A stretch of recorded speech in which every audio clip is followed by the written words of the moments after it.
Are you trying to choose between Gimp, Krita, and Photoshop? It can be tough with so many options available. In this video, we'll break down the key differences and help you find the right tool for your needs. All three programs are popular for digital art and image editing. They each have unique features that cater to different users.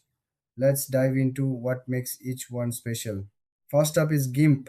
It's a free open source program. Gimp is great for photo editing and basic graphic design. It has a wide range of tools, but it might take some time to learn.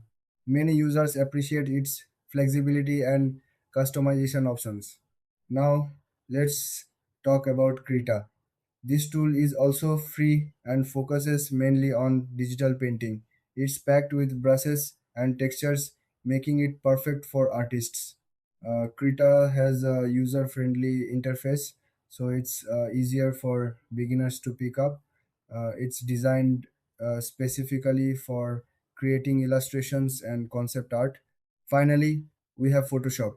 Unlike the others, Photoshop is a paid software, is the industry standard for photo editing and graphic design. Photoshop offers advanced features and tools, but that can come with a steeper learning curve. It's great for professionals who need powerful editing capabilities. So, what are the key differences? GIMP is versatile for editing and design, Krita shines in digital painting, and Photoshop is a robust tool for professionals. When it comes to pricing, GIMP and Krita are free, while Photoshop requires a subscription.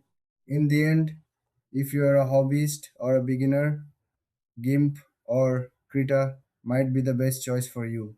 If you're looking for professional grade tools, Photoshop is worth considering. Thanks for watching. If you found this video helpful, don't forget to like and subscribe for more comparisons.